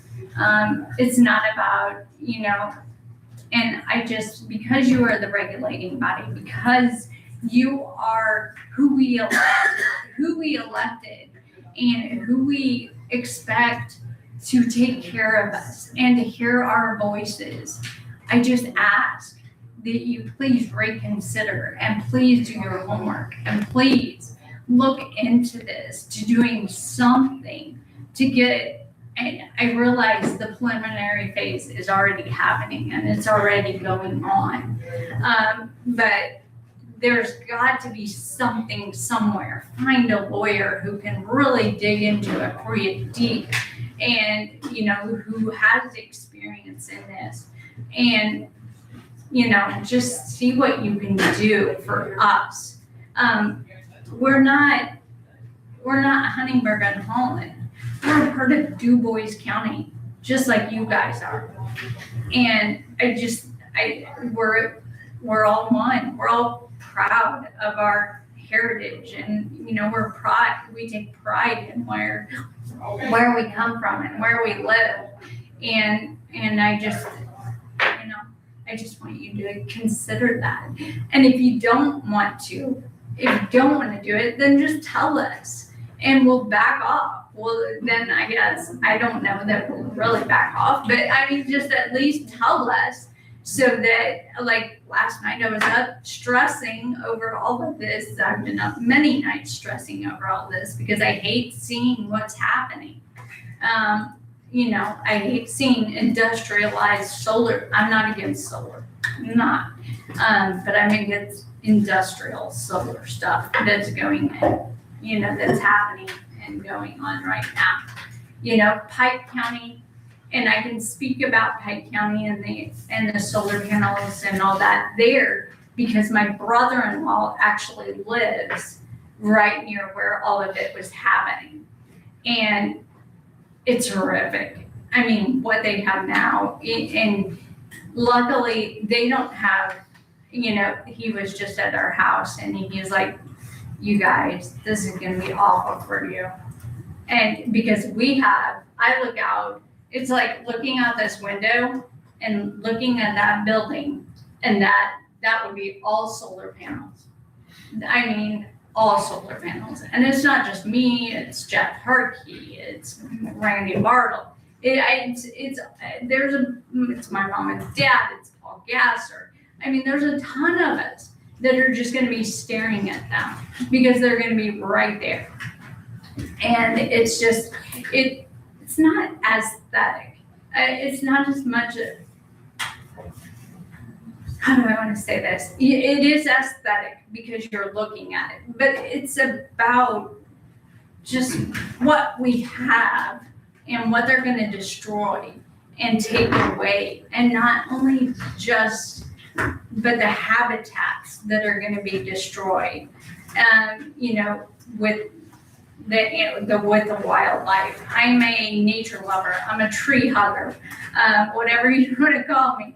But I just think about that as well. And I think, you know, Du Bois County has always been, you know, a place where animals, deer specifically, you know, and raccoons or whatever else. But it's not going to be that way because they're going to fence it in. It's going to look like a prison. You know, and it's a shame. It's really, really a shame. I just really, truly ask that you really reconsider what is happening and that you really take to heart, because we're all one. You know, we're all human, we're all one, we're all together. And, you know, as people, and you guys representing us, I just ask from the bottom of my heart that you really look at the faces of everybody here and say, you know what, we've got to find a loophole somewhere, because I definitely think there are loopholes out there, because I definitely think this company did not go through all of the proper procedures that they should have. And now, obviously, I'm not a lawyer and I don't know that for a fact, but when you do a multi-million dollar project like they're doing, there's got to be something they didn't follow.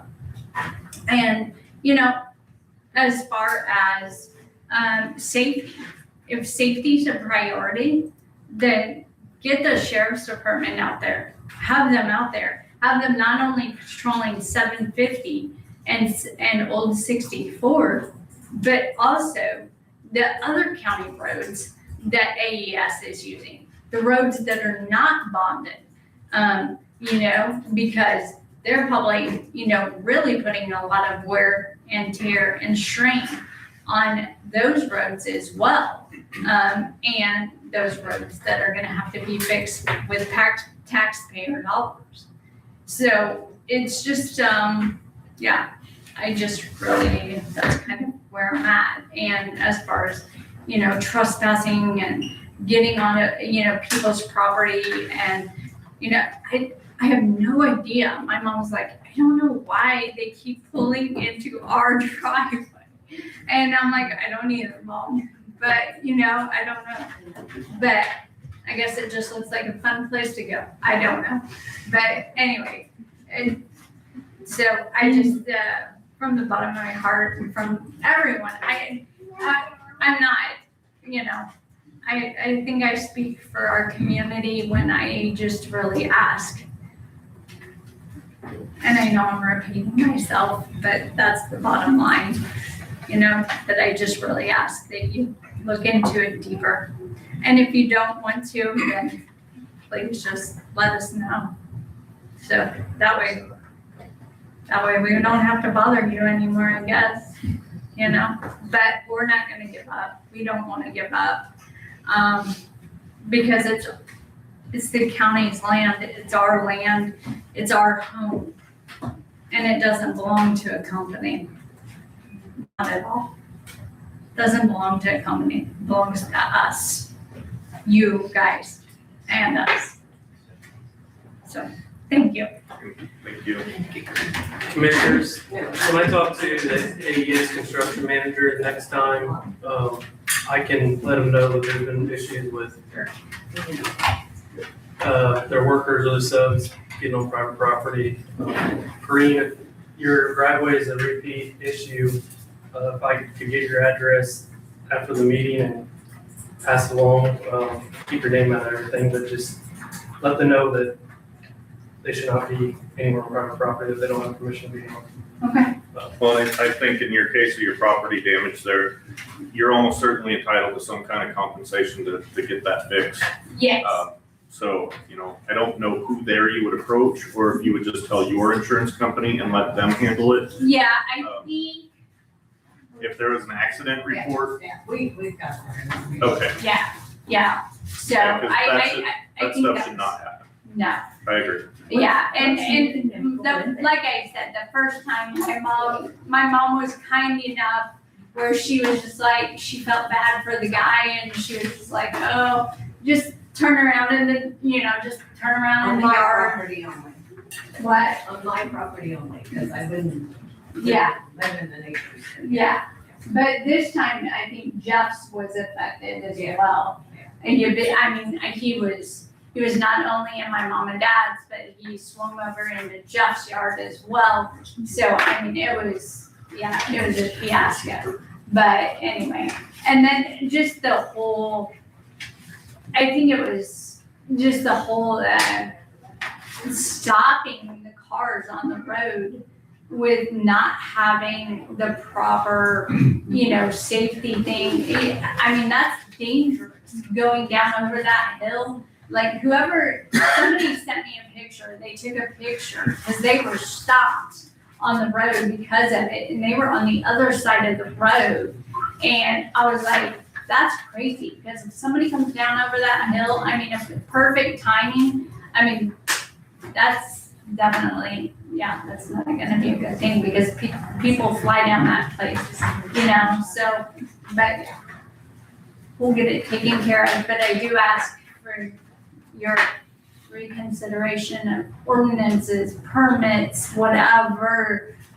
You doing, your homework, not AES doing the homework, because they're gonna feed you full of crap. And, feed you full of stuff.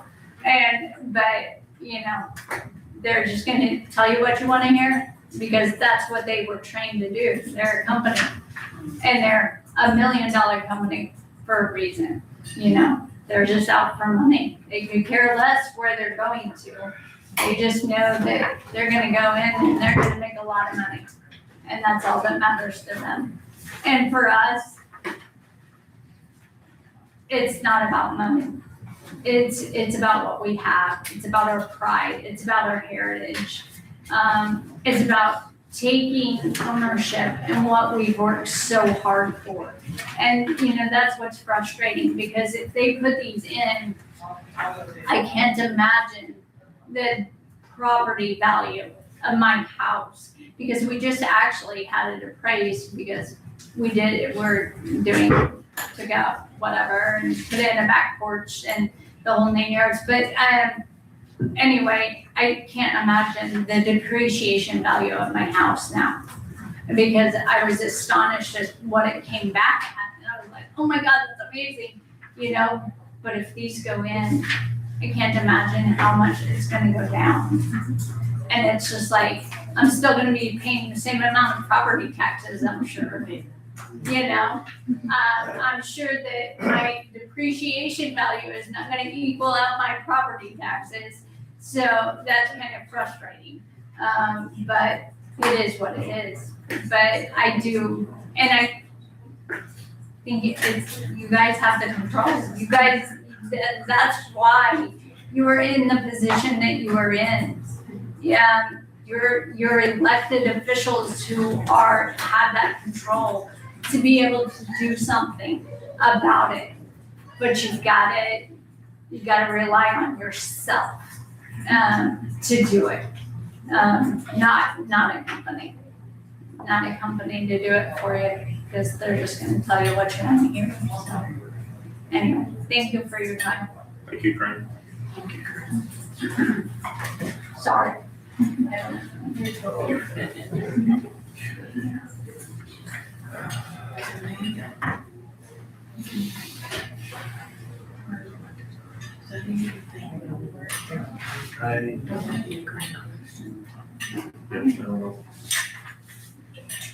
Let's see, we have our recorder. Is our recorder here? Are they not? Oh.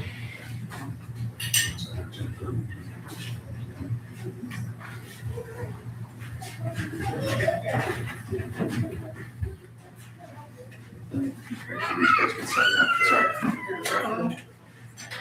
We're on summer schedules, tennis camp, had to let out first. Stephen Capps, Tammy Guth, coming from the recorder's office. We are wanting permission to have a recorder's Facebook page. I'll set up an email address that will tie it to the office and not to a specific person. As you know, we're going to be having new recorders come November and January. So I'll tie it to the office instead. But we want to be able to put out things like our property fraud alerts, the veterans program, kind of general stuff that way. So I don't anticipate we'll be doing more than, one, maybe two posts a week. I don't know if we need to run that through anybody, but I can certainly do that. So I was just informed we needed to get permission from you guys first. So, Well, Chad's not here and he normally is tied to those. yeah, I have been, Chad's already been informed and I've been told I need to tie him in as like an admin to it. Yes. So I can do that, not a problem. I assume using his county email address. Yes. Yeah, okay. Okay, yeah, I didn't know what our He won't policy be was back on until that. the 8th, so. I knew that Jackie had talked to him already because she knew he wasn't gonna be here today. So he's aware of it and I'll tie him in as an admin. Do we have other departments with their own Facebook? Okay, yeah, then. Yeah, there's a couple others. It's not everyone, but Clerk, the sheriff, EMA, I think the prosecutor's office has one. Yeah. not many. I think as long as you follow our social media policy and have Chad on as an admin, I don't see any issue with it. Okay, great. So I assume we need okay, I'll move that we approve the recorder's office to have a Facebook page. I'll second. Further discussion? No, sir. All in favor, say aye. Aye. Aye. Motion carries. Thank you very much. You're welcome. Okay, let's see, Greg is gone. Do you have anything additional today? No, I don't. Okay. Sandy, anything from the auditor's We did office? start our audit and we've had the entrance, conference at 10:30, so that's why I'll have. Okay, Yeah. Come on. so, if I get you out of here at 25 after, does that give you enough time? She's gotta go with me. Okay, So the meeting's gotta be out of Woodburg. I just know you gotta get somewhere too, so. I gotta get it over there. Okay, so let's try to wrap up by 25 after, and that gives us roughly 25 minutes for public comment. So I am ready as soon as someone wants to come on up. Hello, Commissioners. I'm Alex Hull from St. Henry, Indiana.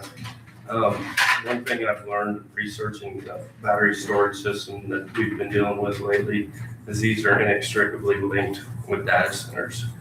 So I'm respectively asking you guys to adopt an ordinance for the county, similar to other counties in the state, that will put a moratorium on data centers, kind of to build out what Corinne said. This is a county thing. This is not just Southwest DuBois. So I respectfully implore you. I have some county commissioners, friends that have passed these in their counties if you want any contact information. So I'd really like to see us get ahead on the data centers before we have a boondoggle like this going forward. Thank you. Okay, thanks, Alex. If you don't mind sharing that information with us, it'd be great.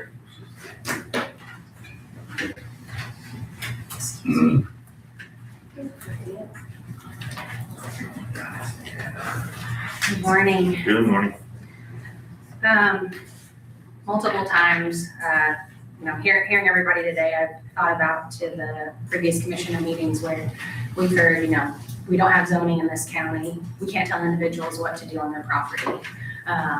Individuals signed up for the Crossvine Solar and Battery Project and without, we have to work within the laws and the rules that we have as a county. I'm coming to grips with that. I'll be honest, it's been hard to swallow. I do see some opportunity, as I said in the past, where the county can look into the siting and the representation that DuBois County could do what's best on their behalf. Self-advocation and siting. But the biggest thing I want to talk about right now is this project is impacting non-participating landowners. We heard it from Corinne, we've heard it from others.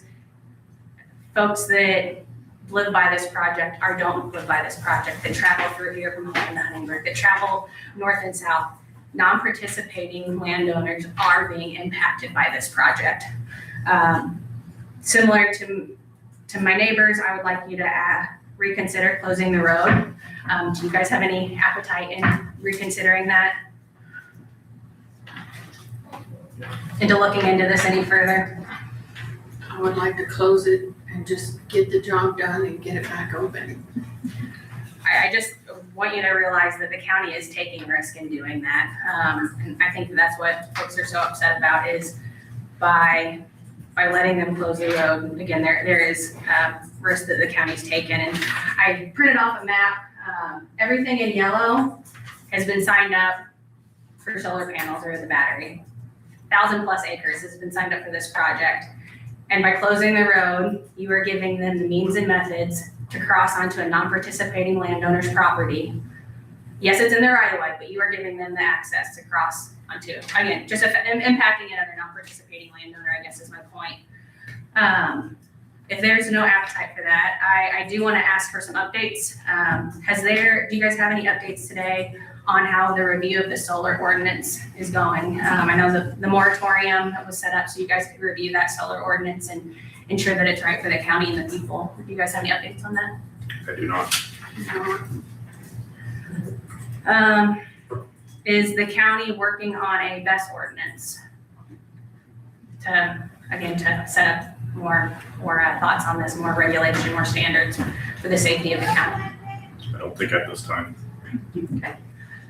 Do you have an update on the comprehensive plan, zoning conversations, the timeline for that?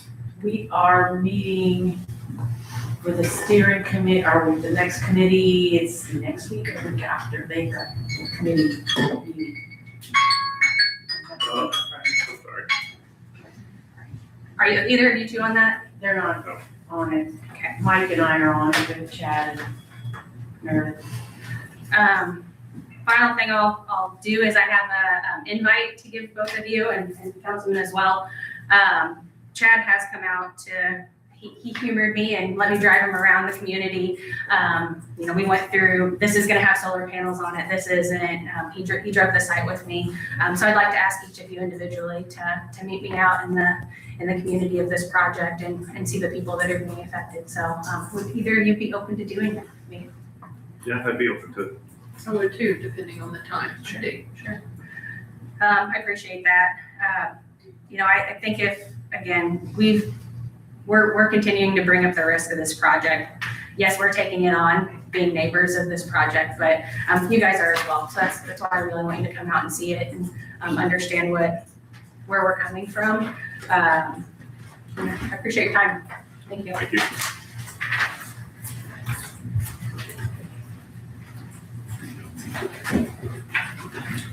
Jared Harris, North West.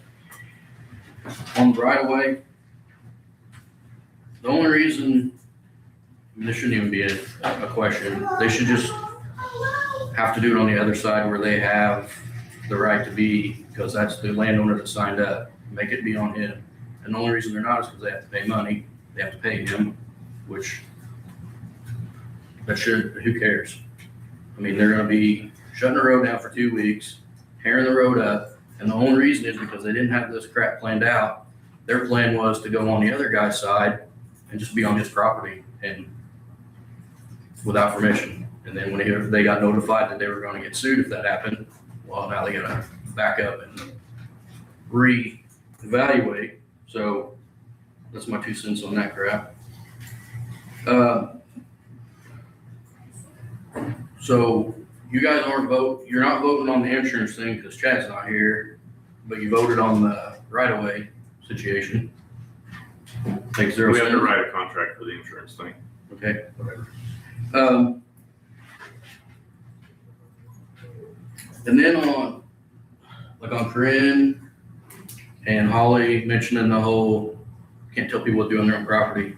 You kind of can, because you're letting this giant industrial solar battery thing come in, not saying a word.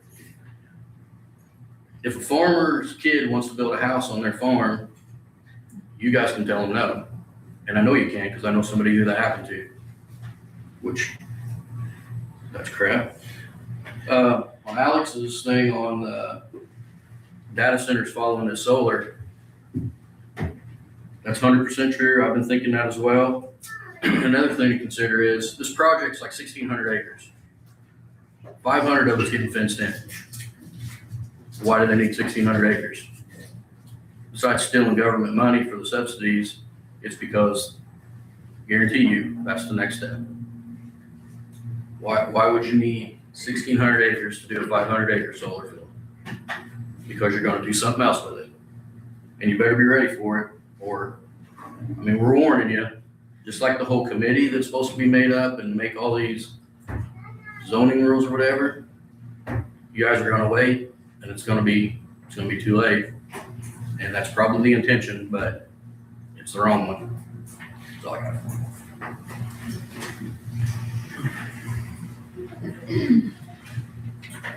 I just have a question for Sandy. You say you have a steering committee that's working on these zoning ordinances? But they're not working on the ordinances, it's a steering committee of the comprehensive plan, and part of the discussions is planning and zoning in that committee. I would like to know, could we have some representation on that committee? I mean, why shouldn't we help? There's a lot of different people on it, I mean, I can speak just as much as I can on it. I gave names of farmers and agricultural businesses, so there's gonna be some input. I gave 10 that I think are really good, and then the farmers are gonna have input. But as far as civilian or Local landowners around. local landowners, I don't know how they're gonna do that, but I did contribute as I mean, far they're as. here because they're wrapping these neighborhoods because we have no representation. We have no ordinances to I don't know stop what names that. you gave them, and I don't I know just the talked to names. them actually about it, they're reaching out right now, me and Mike have kind of been working on it, but no, I mean, I agree with Paul, I don't know how it all is set up, but that, I did some on the ag committee. And rural landowners. I mean, from day one, we've heard no permits. We couldn't stop because there's no permits. So we need to jump ahead of this. or it's coming.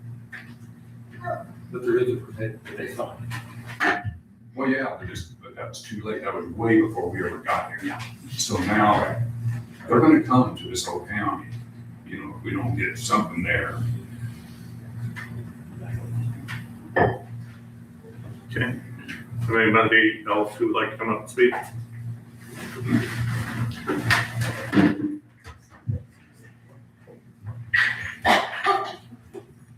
Oh, if you could pause just a moment. It wants to reboot, I'm not letting it. Okay, There we go. good. Okay, Amanda Harris, I live on 500. All residents in this area of this project are making sacrifices for the handful of landowners who signed leases for this. We pay taxes for this road just because a big corporation doesn't want to pay to put this line or to make this boring on the landowner that they're leasing from because they have to pay him more. And to shut our road down is ridiculous. And then to the speed limit signs, those are great, but all it's going to affect is the people that live in this area because these contractors are not following the road safety whatsoever. I have been almost hit head on multiple times. One of my children that just started driving has almost gotten wrecked multiple times and have been hit broadsided by a piece of equipment coming into the county road on 750, not looking when he was coming onto the road. And my son had to swerve into the other lane. Thank God oncoming traffic wasn't coming. And then you made the comment that school is out, summer school has started. So there's going to be buses on the county roads still. Just because school's out doesn't mean that there's not going to be more traveling. Kids are coming to and from practices, camps, dawn patrols, weightlifting, football, and other things. That these roads are still going to be traveled. I've heard that there were buses that were dropping off students, had their stop sign out, their light on, and a contractor went around the bus illegally. If that was any other resident, we would have gotten a ticket. School bus drivers, write down license plates, nothing was done. What if a kid was coming off that bus and that big truck was coming and hit that kid? Why do they not have to abide by the other safety protocol that we have to? And I also have contacted you guys multiple times on safety issues. All my emails, I've never gotten a response back except for Chad. And he told me that he doesn't have time to contact me every time I have an issue. Because you know what? I'm calling 911 and we're calling dispatch and nobody comes out there. So what's gonna happen when someone gets killed? I'd like to know. Because this is on you guys. Nothing is getting done. And you saying that we should have contacted you, in my email that I sent last week, I said something about shutting down 500. None of you got back to me. None of you. Emailed me back, contacted me, or anything. And then on that special meeting with our executive meeting, I don't understand why we can't have that because Chad and Levi has separate meetings one-on-one with AES. So how is that allowed?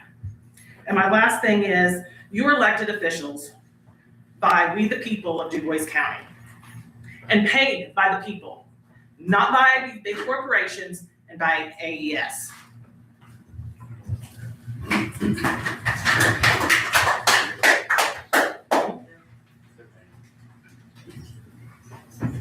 Okay, anyone else?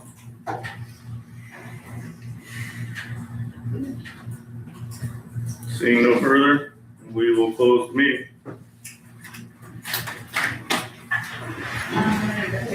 Our address. I'm glad you're back. I was prepared to stop. So Jason.